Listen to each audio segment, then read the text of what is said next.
Sit back, relax, and welcome to Reading Hours. Today's book is 50 Shades of Grey by E.L. James. Please let us know in the comments from where you are watching, or if there is a book you want us to summarize in future. Before we dive into the intricate world of 50 Shades of Grey, it's crucial to understand the phenomenon that this book became. Penned by E.L. James, originally as fan fiction for the Twilight series, it exploded onto the literary scene in 2011, initially self-published as an e-book and print-on-demand. Its rapid success led to a bidding war among major publishers, and soon, it was a global sensation. 50 Shades of Grey is the first installment in a trilogy that explores the intense and unconventional relationship between a young, naive college student and a mysterious, powerful billionaire. The book's significance lies not just in its unprecedented commercial success, shattering sales records worldwide and becoming one of the fastest-selling book series of all time, but also in its profound cultural impact. It brought discussions of BDSM bondage, discipline, sadism, masochism into mainstream conversation, sparking both fervent adoration and intense criticism. The novel delves into themes of desire, control, consent, trauma, and personal boundaries, often through the lens of a highly charged sexual dynamic. It ignited debates about female sexuality, empowerment, and the nature of healthy relationships.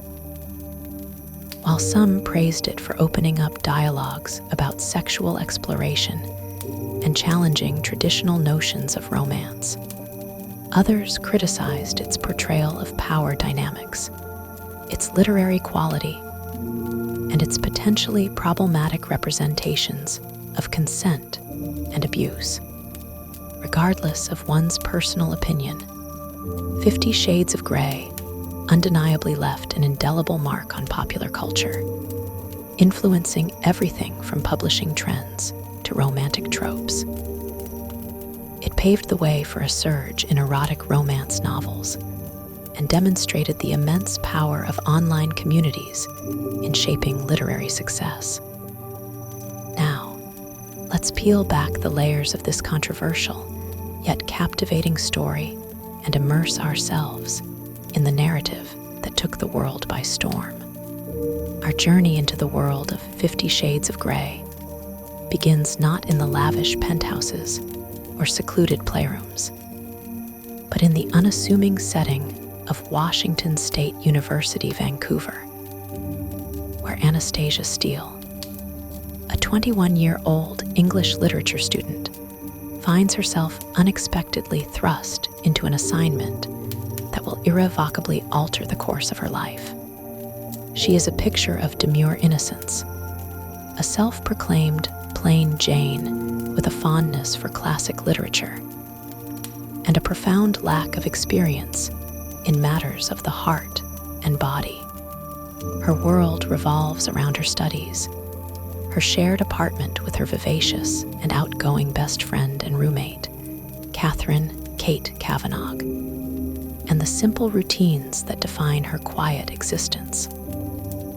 The pivotal moment arrives when Kate, struck down by the flu, is unable to conduct an interview for the university newspaper. Reluctantly, Anastasia agrees to step in, a decision fueled by a sense of duty and perhaps a latent curiosity that she herself has yet to fully acknowledge. The subject of the interview is none other than Christian Grey, a 27-year-old enigmatic and immensely successful entrepreneur, a man whose name echoes with whispers of power and influence. As Anastasia makes her way to the imposing Grey Enterprises Holdings, Inc., building in downtown Seattle, a sense of apprehension mingles with a burgeoning curiosity. She is ill prepared for the sheer scale of his empire, the sterile grandeur of the corporate environment that speaks volumes about the man who presides over it. The initial encounter is a masterclass in awkwardness, largely on Anastasia's part. Her inexperience and nervousness are palpable, leading to a series of clumsy questions and even a literal stumble. Christian Grey, on the other hand, is a study in controlled intensity. He is impeccably dressed, strikingly handsome, with eyes that penetrate her unassuming facade, discerning details about her that she believes are well hidden. His responses are clipped, precise, and often unsettling, revealing glimpses of a complex and perhaps troubled individual beneath the polished exterior. Their initial exchange is laced with an undeniable tension, an unspoken current that hums between them. Anastasia finds herself both intimidated and inexplicably drawn to his commanding presence, his piercing gaze that seems to strip away her defenses. The interview concludes, leaving Anastasia flustered and convinced she has made a complete fool of herself.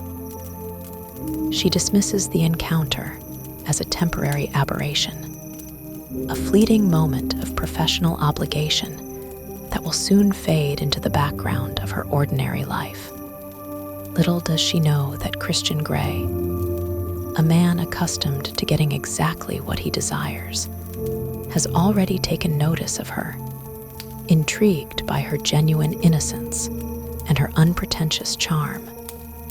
A stark contrast to the polished and calculating individuals who typically inhabit his world. This seemingly innocuous interview sets the stage for a relationship that will challenge every preconceived notion Anastasia has about love, desire, and the intricate dance of power and submission.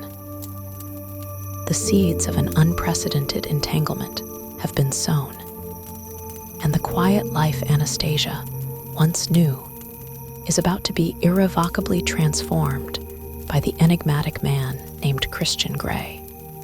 The interview, clumsy as it was, serves as the igniting spark, a seemingly insignificant event that will soon spiral into a maelstrom of emotions, desires, and revelations that neither of them could have anticipated.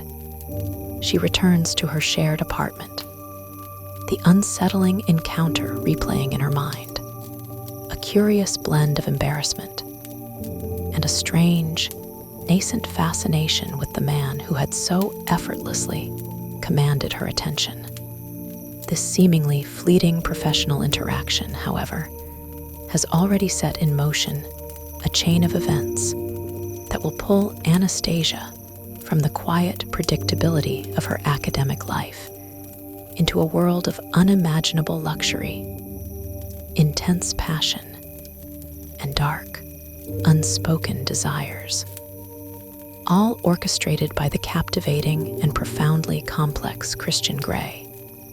She attempts to rationalize her feelings, attributing them to the sheer novelty of meeting such a powerful and attractive individual. But an undeniable pull, a sense of destiny, has already begun to take hold. Following the disorienting interview, Anastasia attempts to shake off the lingering impression of Christian Grey. But fate, or perhaps Christian's calculated design, intervenes. A surprise package arrives for Kate, containing a first edition copy of Thomas Hardy's Tess of the D'Urbervilles, a poignant and tragic tale of a young woman's innocence betrayed. The enclosed card, signed only with a CG, immediately links the gift to Christian. This seemingly innocent gesture sends a ripple of confusion and curiosity through Anastasia. Is it a peace offering for her awkwardness, or something more? The mystery deepens when Christian, under the guise of an excuse about a missed meeting with Kate, appears at the hardware store where Anastasia works part-time. The mundane setting is instantly transformed by his presence, his intensity filling the small space. Their interaction is charged with an undeniable sexual tension. He purchases zip ties, masking tape, and rope, items that, to Anastasia's innocent mind, seem innocuous for a man of his stature. Yet they carry an unsettling undertone, hinting at a darker, more unconventional side to his character that she cannot yet comprehend. His intense gaze and cryptic remarks leave her even more flustered and intrigued. The casual encounter at the hardware store serves as another significant step in their unfolding narrative, cementing Christian's active pursuit of Anastasia and chipping away at her initial resistance. He is clearly not a man who accepts boundaries easily, and his determined efforts to insert himself into her life become increasingly apparent. The narrative escalates when Christian offers to buy all the first editions of Tess of the D'Urbervilles from the bookstore where Anastasia works, a grand gesture that is both perplexing and alluring. He then invites her for coffee, a seemingly innocuous suggestion that turns into a deeply revealing conversation. During this coffee meeting, Christian begins to subtly probe Anastasia's personal life, her aspirations, and her virginity, an inquiry that catches her off guard and leaves her blushing and uncomfortable, yet also undeniably fascinated. He reveals very little about himself, maintaining an air of mystery that only intensifies Anastasia's burgeoning curiosity. The conversation hints at his past traumas, particularly his difficult childhood, without offering specific details, suggesting a deeply guarded individual. The power dynamic begins to solidify during this encounter. Christian is clearly in control, guiding the conversation, while Anastasia finds herself reacting, drawn in despite her hesitations. His persistent pursuit culminates in an invitation to a formal photo shoot, an event orchestrated by Christian under the guise of needing a model for a new project. Anastasia, still reeling from their previous encounters and increasingly intrigued by his enigmatic allure, agrees. This trip to Seattle, away from the familiar comfort of her university life, marks a definitive shift in their relationship. The journey itself becomes an opportunity for Christian to assert his dominance, and for Anastasia to experience his immense wealth and control firsthand. He takes her to a lavish hotel, and the opulence of his world is immediately apparent, a stark contrast to her humble existence. The photo shoot itself is a charade, a thinly veiled excuse for them to spend time together. It's clear that Christian's interest in Anastasia extends far beyond any professional capacity. He takes charge, directing her, his gaze unwavering, consuming her. The line between professional interest and personal obsession blurs rapidly. During this trip, the sexual tension between them reaches a boiling point. Christian's desire for Anastasia is palpable, and her own dormant desires begin to awaken under his intense scrutiny.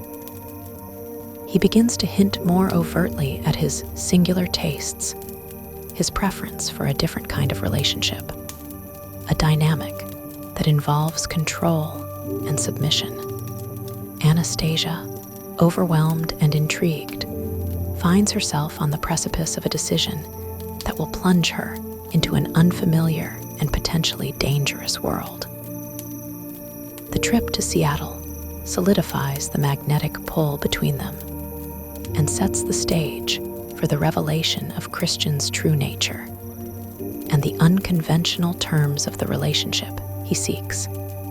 She is undeniably drawn to him, despite the warning bells that faintly chime in the back of her mind.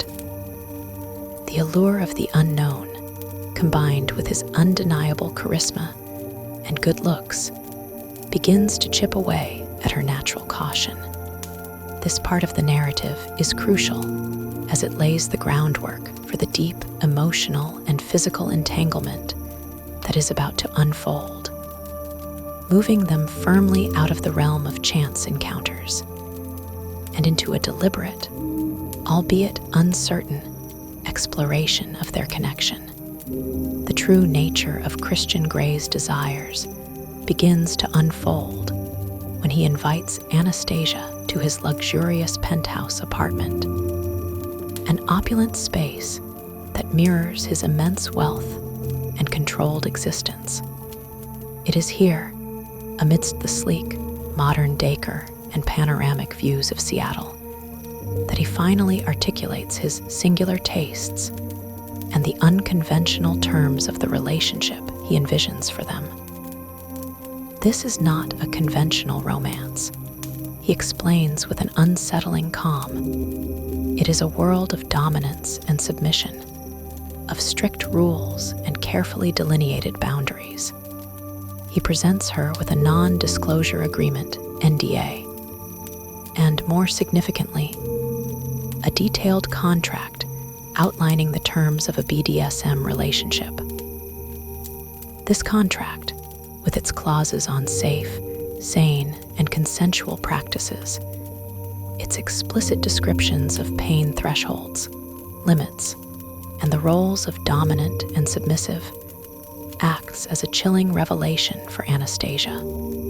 She is a woman who, up until this point, has had very little experience with any form of intimate relationship, let alone one steeped in the complexities of sadomasochism. The explicit nature of the contract, its clinical precision in detailing acts of bondage, discipline, and pain, is both shocking and deeply unsettling to her innocent sensibilities. Anastasia's reaction is a complex mix of fear, confusion, and a burgeoning, forbidden curiosity. Her mind grapples with the implications of such a life where her control would be willingly relinquished to another. She is repulsed by some of the clauses, particularly those related to physical pain. Yet, there is an undeniable, magnetic pull towards Christian himself. His intensity, his raw honesty about his desires, and the sheer audacity of his proposition ignite something within her that she didn't know existed. She struggles to reconcile the image of the brilliant, charming entrepreneur with the man who dictates terms of sexual control and submission. The very idea of being someone's submissive is alien to her, challenging every romantic notion she has ever held. Yet, Christian's allure is potent, his vulnerability, however fleetingly glimpsed, adding another layer to his complex personality.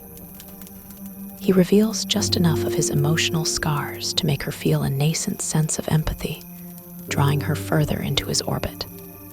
Despite her profound reservations and the clear warning signs flashing in her mind, Anastasia finds herself inexplicably drawn to Christian.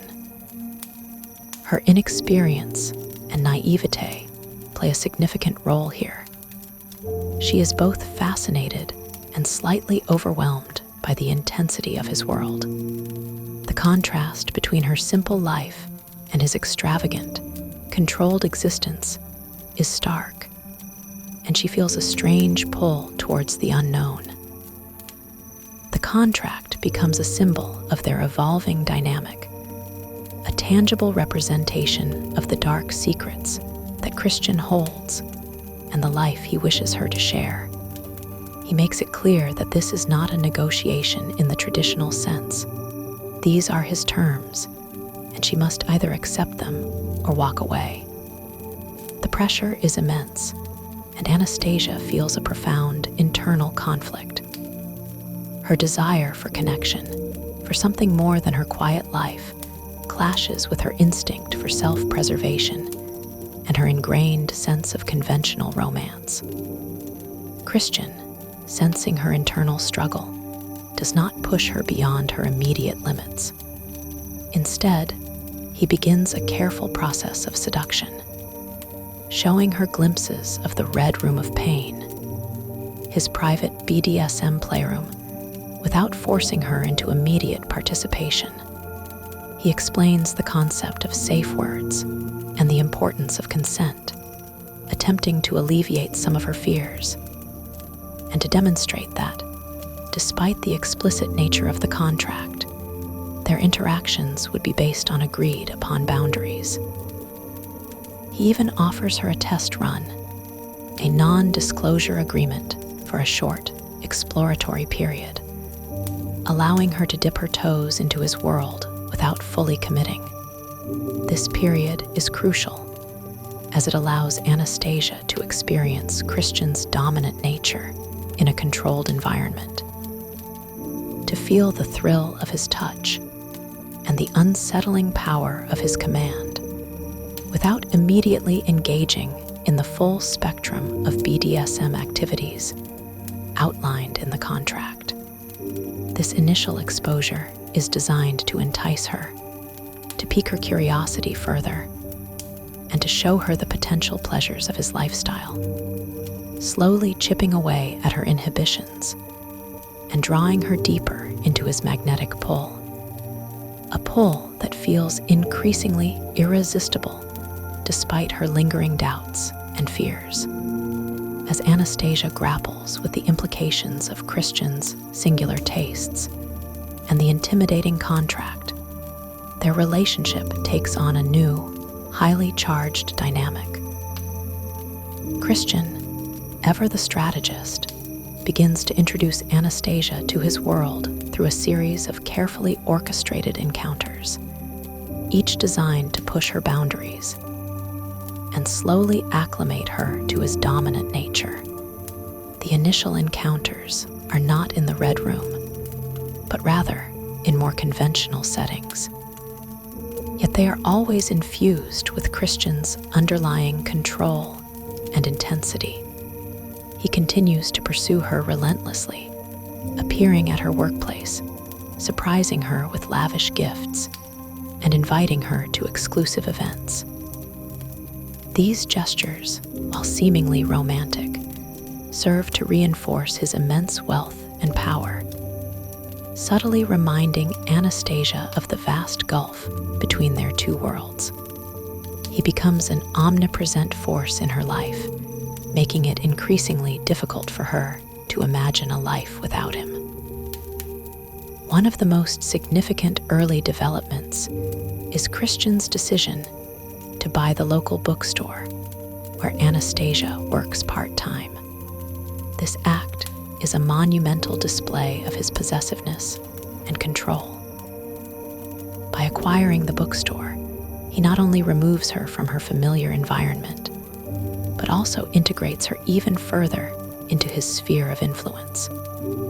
It's a move that simultaneously provides her with new professional opportunities, showcasing his supposed generosity, while also subtly tightening the chains of his control around her. Anastasia is both flattered by the gesture and disturbed by its underlying implications. It's a clear demonstration of his ability to manipulate her environment and remove any obstacles to their relationship, however benign they may seem. This acquisition is a turning point, symbolizing Christian's growing presence and influence in every aspect of Anastasia's life. As their relationship deepens, Christian begins to introduce light BDSM elements into their interactions outside the formal setting of the Red Room. These are often subtle, such as his preference for her to call him sir in certain contexts, or his guiding her actions with a firm hand, always testing her limits and observing her reactions. He explains the concept of aftercare, ensuring that she feels safe and cared for after their more intense moments, a practice that initially surprises and then somewhat reassures Anastasia. Despite the unsettling nature of some of his desires, Christian is meticulous about consent and safety, constantly checking in with Anastasia, making sure she understands and agrees to each new step. This emphasis on consent, while within the framework of a dominant, submissive dynamic, adds a layer of complexity to their interactions. It makes Anastasia question her own preconceived notions about BDSM, blurring the lines between what she initially perceived as purely perverse and what Christian frames as a consensual exploration of pleasure and power. During this period, Anastasia is exposed to Christian's lavish lifestyle in a more intimate way. She spends increasing amounts of time at his penthouse, experiences his private jet, and meets his household staff, who are all meticulously trained to cater to his every whim. She observes the rigid structure of his life, the precise routines, and the underlying sense of control that permeates every aspect of his existence. These experiences are intoxicating for Anastasia, pulling her further into his glamorous world and away from the mundane realities of her student life. Yet, amidst the luxury, there are moments of vulnerability from Christian, fleeting glimpses of the man beneath the polished, dominant exterior. He shares fragmented details about his troubled past, particularly his adoption and the scars of his early childhood, which evoke a profound sense of pity and a desire to understand him more deeply within Anastasia. These moments of apparent vulnerability serve to humanize him in her eyes, making his demanding nature more palatable and fueling her desire to fix him or to be the one person who can truly reach him. This complex interplay of luxury, subtle control, and glimpses of underlying trauma solidifies Anastasia's emotional entanglement with Christian, leading her deeper into his captivating, yet potentially dangerous, world, despite her continuous, albeit weakening, internal resistance. The magnetic pull between Anastasia and Christian intensifies, leading to her first consensual steps into the Red Room of pain. This pivotal moment is not a sudden plunge, but a carefully navigated descent, facilitated by Christian's insistent persuasion and Anastasia's growing, albeit conflicted, desire to explore the depths of their connection. The Red Room, with its array of BDSM apparatus and its aura of intense, unspoken desires, is initially a terrifying spectacle for Anastasia. Her innocence is confronted by a stark reality of sexual expression that is entirely new to her. However, Christian approaches this introduction with a surprising degree of patience and instruction. He doesn't immediately force her into anything she's uncomfortable with. Instead, he educates her on the tools, the terminology, and the philosophy behind his practices, emphasizing safety, sanity, and consent above all else. He reassures her that her boundaries will always be respected, and that she has the power to stop anything at any moment using a safe word. Their initial encounters in the Red Room are designed to be exploratory rather than extreme. Christian introduces her to various forms of bondage, starting with gentle restraints, such as tying her wrists with silk scarves or her ankles to the bedposts, allowing her to experience the sensation of being physically controlled without causing pain.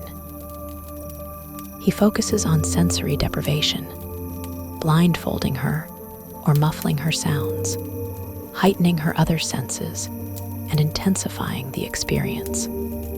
He introduces the flogger, but uses it with extreme gentleness, demonstrating its potential without inflicting actual discomfort, carefully gauging her reactions.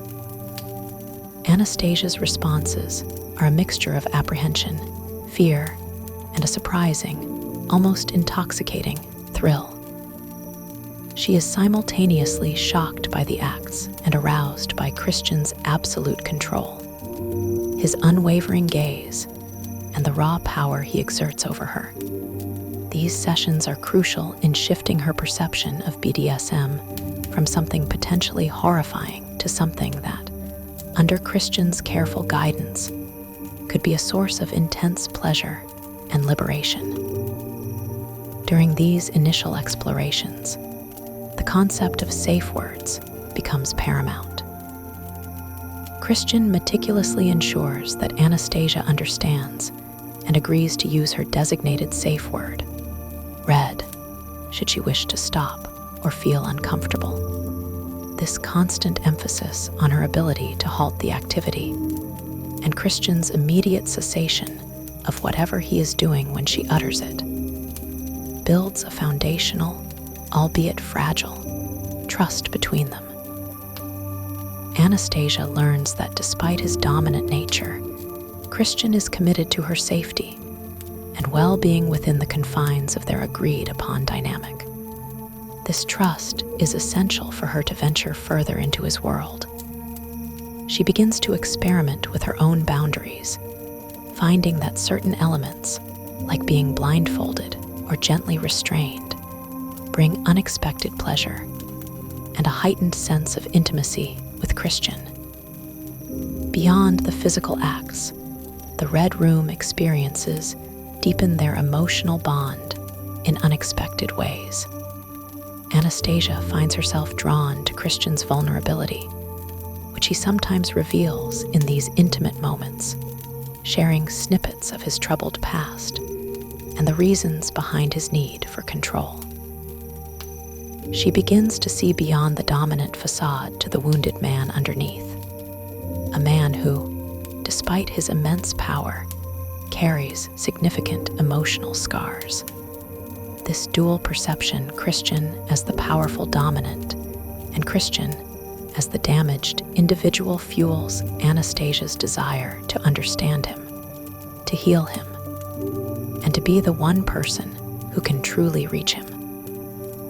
She starts to feel a sense of responsibility for his happiness, intertwining her emotional well-being with his. These early forays into the Red Room of pain are transformative for Anastasia, gradually stripping away her inhibitions and revealing a previously untapped capacity for desire and submission, while simultaneously deepening her complex emotional connection to Christian Grey, drawing her further into the labyrinth of his unconventional world. The experiences within these walls begin to reshape her understanding of intimacy, power, and her own nascent sexuality, challenging every boundary she once held sacred. As Anastasia becomes more deeply embroiled in Christian's world, the lines between their dominant, submissive dynamic and a more conventional romantic relationship begin to blur, particularly for Anastasia. While Christian insists on maintaining strict boundaries defined by their contract, Anastasia finds herself increasingly falling in love with him, yearning for a connection that transcends the confines of the Red Room. Her emotional investment in him grows with each passing day, fueled by his intermittent displays of tenderness, his protectiveness, and the fleeting glimpses of vulnerability he allows her to see. She begins to envision a future with him that includes traditional elements of romance, like shared meals, comfortable silences, and declarations of love, all of which are explicitly outside the parameters of their BDSM agreement. This creates a significant internal conflict for Anastasia, as her emotional needs clash with the rigid structure Christian has imposed. Christian, on the other hand, struggles with his own burgeoning emotions for Anastasia. He is clearly deeply attracted to her, obsessed even, and his desire to control her extends beyond the physical realm into every aspect of her life. He attempts to define their relationship purely through the terms of their contract, reiterating that he does not do romance and is incapable of love in the traditional sense. He attributes his need for control and his aversion to emotional intimacy to his traumatic past, particularly his abandonment by his birth mother and his subsequent adoption. These revelations, though vague and often reluctantly shared, serve to explain his actions and provide a psychological framework for his dominant nature. However, his actions often contradict his words. He lavishes her with gifts, shows genuine concern for her well-being, and exhibits fierce jealousy, all classic markers of deeper emotional attachment that he vehemently denies. The narrative frequently highlights the tension arising from this fundamental incompatibility. Anastasia's desire for love and normalcy versus Christian's insistence on a strictly defined dominant submissive arrangement devoid of conventional romance. This conflict manifests in their conversations, often leading to arguments and misunderstandings. Anastasia repeatedly tries to break through Christian's emotional barriers, attempting to understand the root of his detachment and to coax him towards a more emotionally open relationship. She questions his motives, challenges his rules, and pushes back against his attempts to control her outside the red room. These confrontations are emotionally draining for both of them, highlighting the profound emotional chasm that separates their desires. Despite these emotional struggles, their physical relationship continues to intensify. Christian introduces Anastasia to more advanced BDSM practices, including flogging with increasing intensity, spanking, and various forms of restraint. Each new act is carefully negotiated, with Anastasia exploring her own limits and her capacity for pleasure through pain, always with her safe word as her ultimate protection. These scenes are depicted with a focus on Anastasia's internal experience, her evolving understanding of her own sexuality, and the strange satisfaction she derives from surrendering control to Christian. The physical intimacy deepens their connection, paradoxically intertwining their bodies even as their emotional needs remain at odds. Anastasia finds herself caught in a powerful current, drawn to Christian's allure and the intensity of their physical bond. Even as her heart aches for the emotional intimacy he seems unable or unwilling to provide. This struggle forms the core of the novel's emotional landscape, shaping every interaction and driving the narrative towards its inevitable climax. As Anastasia grapples with the question of whether she can accept Christian on his terms, or if her yearning for a different kind of love will ultimately force her to leave his captivating yet constricting world. The tension between Christian's need for control and Anastasia's yearning for a conventional romantic connection, culminates in a series of emotionally charged confrontations. As Anastasia's emotional investment deepens, she finds herself increasingly unable to compartmentalize their relationship solely into the dominant, submissive framework Christian demands. She wants more than just a contractual arrangement.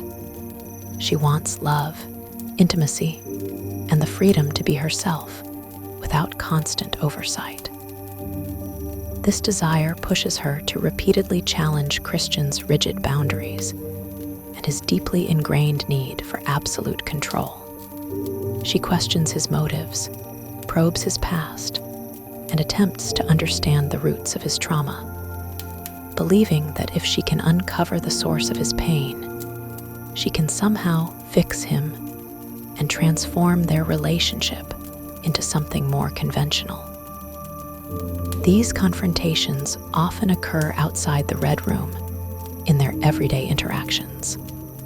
Anastasia rebels against Christian's attempts to dictate her social life, her friendships, and even her professional choices. She feels stifled by his possessiveness and his constant presence, sensing that his control extends far beyond the bedroom into every facet of her existence. Arguments become more frequent and more intense as Anastasia voices her frustrations and her longing for a different kind of connection, one based on mutual vulnerability rather than strict power dynamics. Christian, in turn, reacts with anger, frustration, and often a retreat into his carefully constructed emotional shell. He reiterates his limitations, his inability to do romance, and his conviction that his BDSM lifestyle is the only way he can function in a relationship. He tries to explain that his dominant nature is not a choice, but a fundamental part of who he is, shaped by his traumatic upbringing. A particularly significant confrontation occurs when Christian reveals more about his past, albeit reluctantly and in fragmented pieces. He alludes to severe childhood abuse, abandonment, and the profound psychological scars that have shaped his need for control and his aversion to emotional intimacy. He speaks of being adopted at a young age and the horrors he endured before his rescue.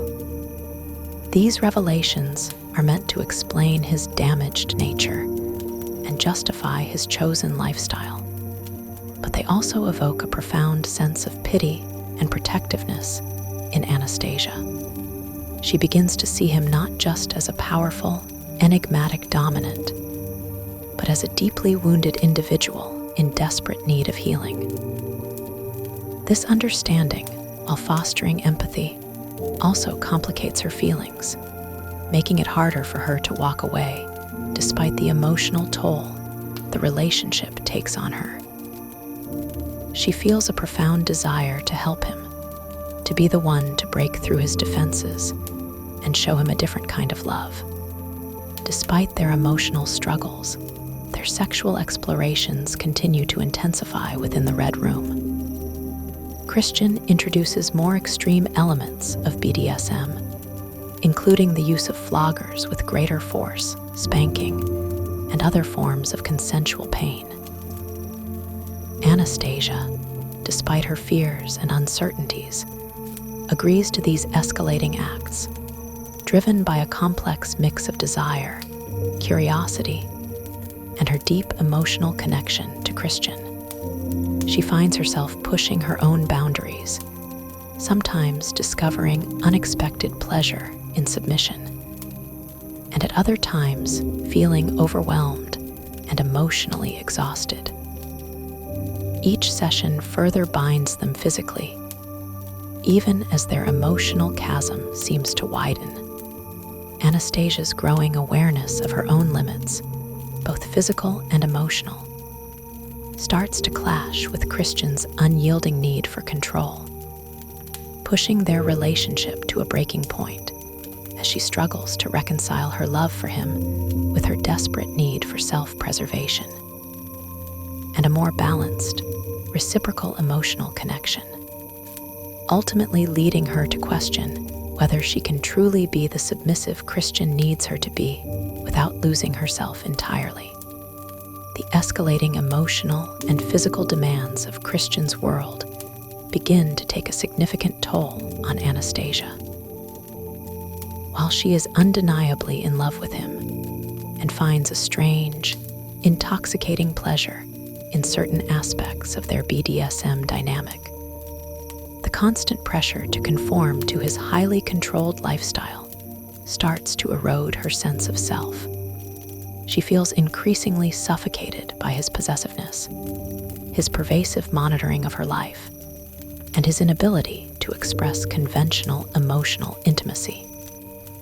The glamour and excitement of his world are slowly overshadowed by a growing sense of unease and loneliness. Anastasia realizes that despite the intensity of their connection, Christian's singular tastes preclude the kind of romantic partnership and emotional reciprocity that she fundamentally craves. She desires shared vulnerability, open communication, and an equal footing in their relationship. Things that Christian, due to his deeply ingrained trauma and need for control, seems incapable of providing. The turning point arrives during a particularly intense session in the Red Room of Pain. Christian, pushing her boundaries further than ever before, engages in a scene involving a belt, escalating the physical discomfort and emotional intensity beyond Anastasia's comfort zone, despite her prior verbal consent. While he immediately stops when she uses her safe word, red, the experience leaves her deeply traumatized and emotionally scarred. It is a moment of profound clarity for Anastasia. The pain, combined with the realization that Christian's need for control, can lead him to push her to the brink of her endurance. Even within the confines of a consensual agreement, forces her to confront the reality of their relationship. She recognizes that for Christian, their dynamic is not just about sexual exploration. It is fundamentally about his need to control and inflict pain, a need that she cannot, and ultimately should not, fulfill if it means sacrificing her own well-being. Following this traumatic incident, Anastasia's resolve hardens. The thrill of the forbidden and the allure of Christian's damaged charm begin to wane, replaced by a stark understanding of the emotional cost of their arrangement. She realizes that she is consistently putting Christian's needs and desires above her own, compromising her sense of self and her emotional health. The intense pleasure she sometimes finds in submission is no longer enough to outweigh the emotional pain and the sense of being diminished. She recognizes that she cannot fix Christian, and that his profound psychological scars require professional help that she is ill-equipped to provide. Her love for him remains, but it is now tempered by a fierce need for self-preservation. This realization leads to a pivotal conversation where Anastasia confronts Christian, articulating her inability to continue in a relationship defined by his dominant, submissive contract. She expresses her love for him, but insists that she needs more than he is willing or able to give within the confines of their arrangement. She wants a relationship based on true equality, mutual vulnerability, and open emotional expression. A relationship where she is not merely his submissive, but his equal partner. Christian is initially devastated and angered by her decision, unable to comprehend why she would walk away from what he considers to be their perfect arrangement. He tries to persuade her, to negotiate, convince her that she can learn to love his lifestyle. But Anastasia remains firm in her decision.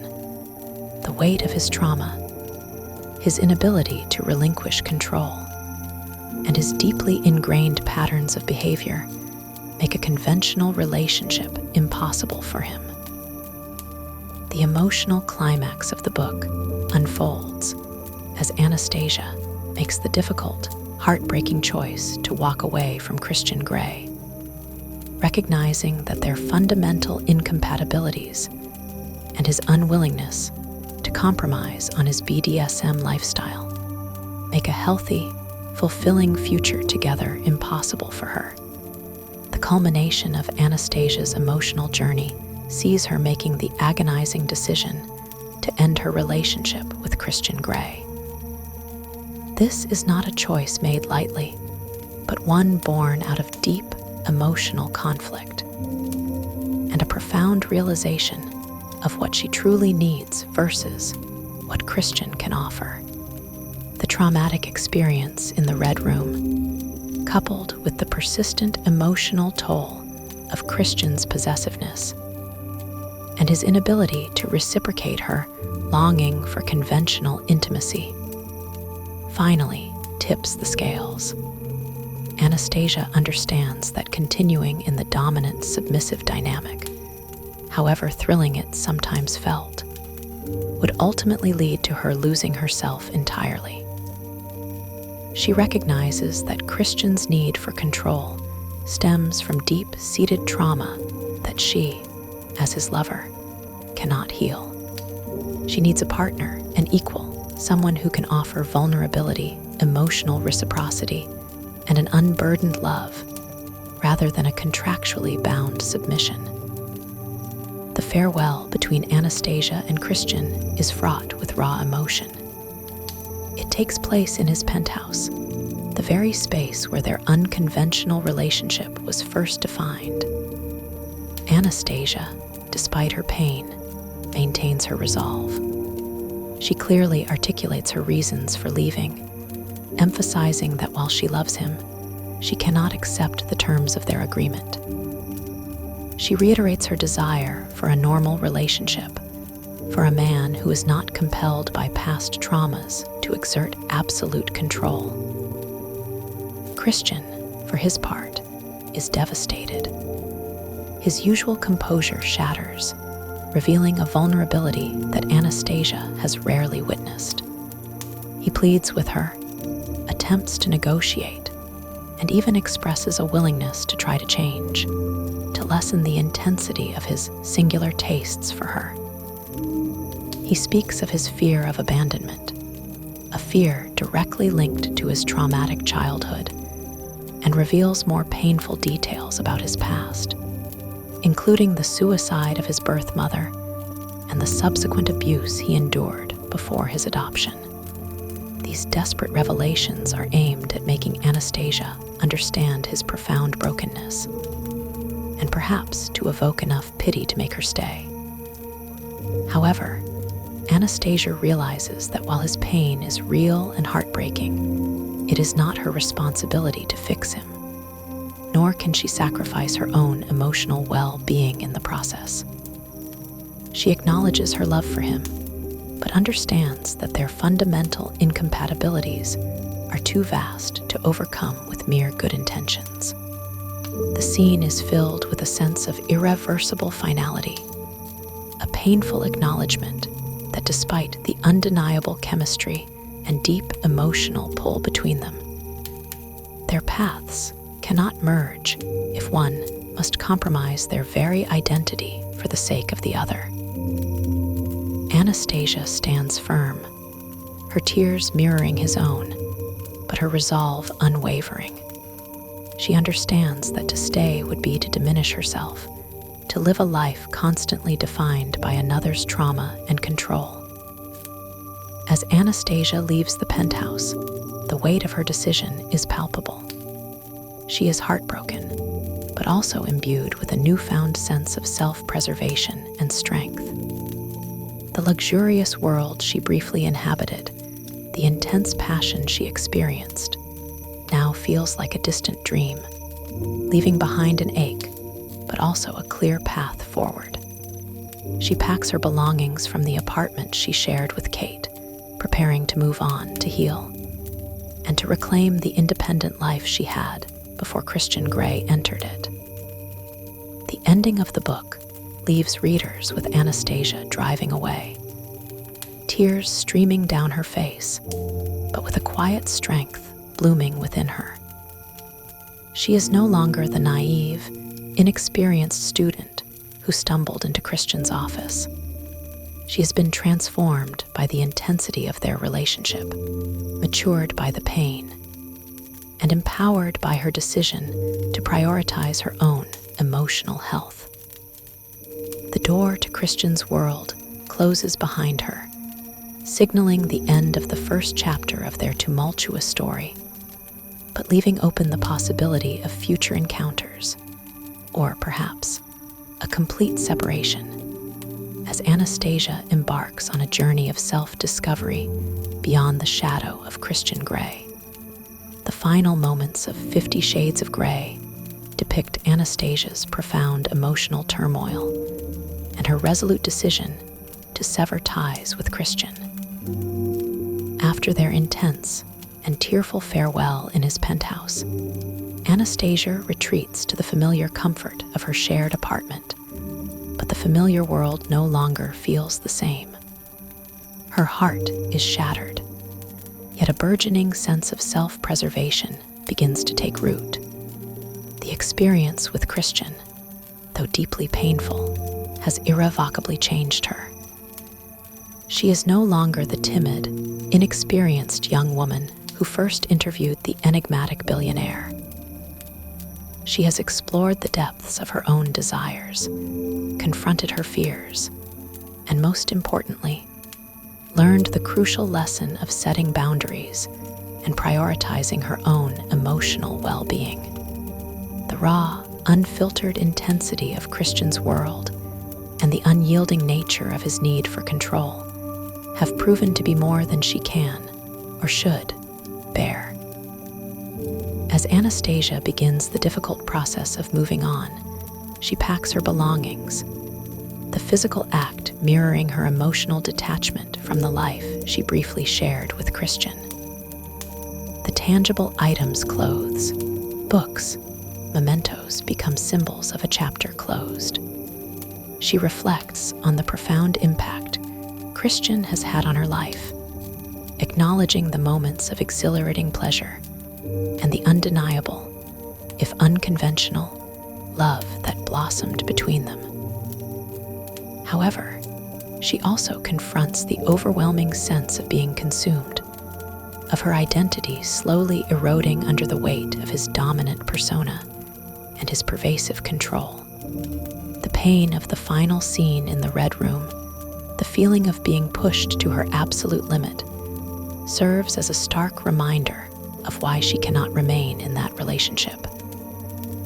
It was a line crossed, a moment where her consent, while verbally present, felt coerced by the sheer intensity of Christian's desire and her own wavering boundaries.